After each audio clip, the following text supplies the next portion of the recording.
Okay guys, so I am going to harvest today something that not a lot of people are harvesting. It is something that is magical in the desert that you can grow over the winter and harvest during the spring. You guys want to know what it is? It actually is two things. Hi everyone, welcome back to my channel. I'm Shamira Benson, one part of Team Benson, and today I am going to be harvesting a huge round of peppers and a ton of tomatoes.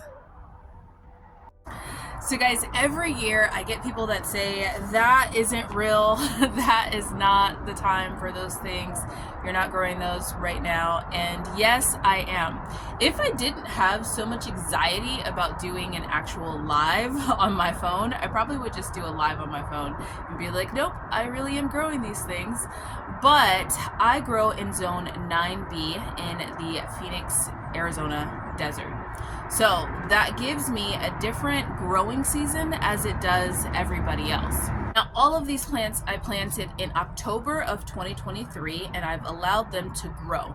Many of these, like my peppers, I am on my second or third fruiting of those peppers, or they've just been fruiting probably for the past 2-3 months.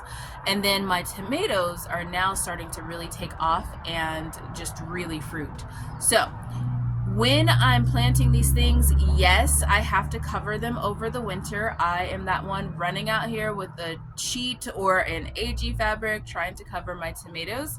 And no, I can't grow all summer vegetables during the winter. Things like cucumbers and squash, stuff like that, I can't grow over the winter. It would be dried up and attacked by aphids in a hot minute. But my things like my peppers and my tomatoes, they grow just fine. So we are going to harvest some today. I have a lot on the trees and well, I call that a tomato tree because it's huge and it's bigger than my other trees here. But I have a lot on my plants. I want to harvest them so that then they can start another round of fruiting before the hot summer comes in. So let's start with our peppers first. Okay guys, so we are going to start with our cayenne peppers. Then we have what we call our lipstick peppers. May not be that, but they're delicious. And then we have our jalapeños. And then our serranos are still growing, so we were just using those one by one. But then we have some of our Anaheim peppers. Okay guys, so I'm hoping that the street noise isn't too bad, but I wanted to grow all of my cayenne pepper this year. And I use cayenne pepper a lot, dried in my pantry, and I've always bought it. Well, if you grow it yourself, it always tastes a million times better. So this year I wanted to grow it by myself. I've been letting it dry, and then I am going to blend it all up into my own cayenne pepper. But it grows a ton of them. Oh, that one just fell. So it's possible to grow just a whole jar full in probably 2 years supply off of one little plant. All right, so you guys see this? That is a nice little picking of cayenne peppers. Now, the one thing I like about being able to grow my own peppers is that you can get all of these pepper blends in the grocery stores, but you don't ever get the actual pepper. Some peppers you will, like my jalapeños, you can buy jalapeños in the grocery store. You can buy serranos in the grocery store. You can mostly get Anaheims, but cayenne peppers like this, you can never get. And even these mystery peppers that we have, are lipstick ones, you can never get. So you can always get them blended, but you never know what that pepper looked like or what all they're blending in there. So it's best just to grow your own and blend your own, even though this is gonna be a spicy little gust of wind that pops up when we blend these. Okay, so now we're moving on to our lipstick ones. Now, I had thought these were a completely different plant because I got seeds in a seed swap, and they turned out not to be a bell pepper. So we have these, and they're absolutely delicious. Now, I was on the live and I was talking to, I think, Jen, and she was saying how she grows lipstick too, and I asked her if they look the same, and she said yes. And then I asked her if hers were spicy, and she said no. And I don't know if these are lipstick ones because the person that sent the bell pepper and the seed swap also sent lipstick ones. And maybe mine are just spicy because they're between a cayenne pepper and a jalapeno. That will affect it. I don't know, but I do like these. Like the way that they are, their taste, their flavor, and their amount of like spice level, because they're not like burn your face off spicy, but they do have a kick to them. And you only need like one, maybe two, depending on the size, for them to have that kick. So I think I'm gonna save these seeds and see if they grow spicy next year, because I do like them with the spice, like with the flavor and the spice, they're perfect. So now for my jalapenos. Now these jalapenos will grow huge during the, I think it's the summer, like, nope, not summer, it's the fall. The fall and the winter, they'll grow pretty big, but during this time with the cold weather, I get smaller ones. But I'm excited because I get a lot of smaller ones and I get another flushing of jalapenos. Being in the Southwest, we eat a ton of salsa, so we can never have too many jalapenos. That's like not even a thing for us. So my favorite thing to do is to always have roasted jalapenos in the freezer.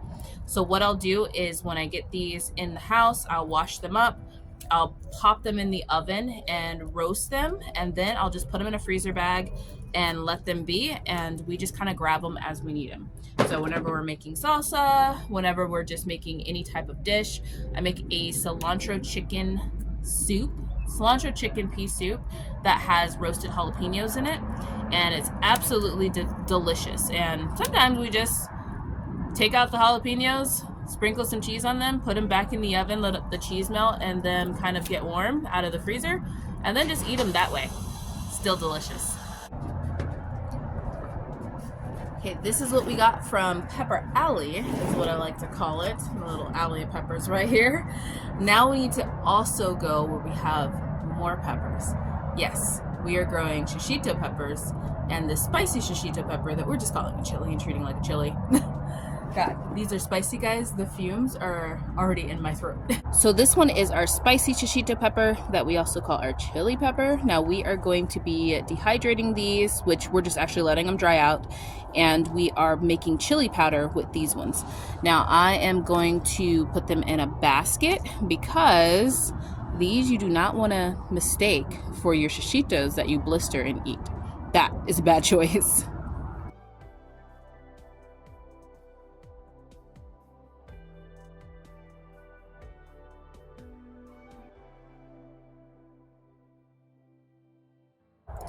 Okay, so that's definitely a nice size little picking of these. Now, I had been seeing a couple of little aphids on this one, but I'm starting to see the spiders are making their webs. So spiders will go on and also hunt aphids, and then we also have the ladybugs and lacewings that have been murdering aphids in our garden. It's kind of interesting. They are savages.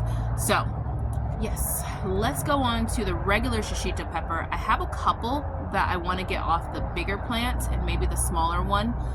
Those ones are they're gonna need an overhaul. Like I need to get them from underneath that big cherry tomato and see the condition of them. But for right now, we're gonna get the ones that we can see. Okay, so these are my shishito pepper plants. Now we have had so many shishito peppers that we've just been kind of over it. And then these ones underneath this big black cherry tomato, they just didn't grow like good shishitos. Like they just grew like that and then dried up. So these are the ones that need an overhaul. Like I think maybe just pulled out of this area, but we do have a couple on here. So we're gonna go ahead and grab those. So it's actually more than what I thought was on there. I do have a couple more, like maybe like a half a little baggie in the refrigerator left. So with this, that'll be enough for us to have an appetizer for probably like Shabbat. So now it's time to tackle the beast. Time to get those cherry tomatoes. But first, let me show you all these peppers that I got. And that's the pepper harvest. Now all of these I can identify, so I can separate those. These ones I separated from not spicy and spicy, so that then we don't mix them up, because you can see they look a lot alike. So let's go get those tomatoes. So guys, this time we are starting with the black cherry tomatoes because we want to get out here before it gets hot. And look at there, little ladybug doing her job. So this is probably going to be about a 45-minute adventure for me. So I will see you guys back right here with a pile of tomatoes, black cherry tomatoes.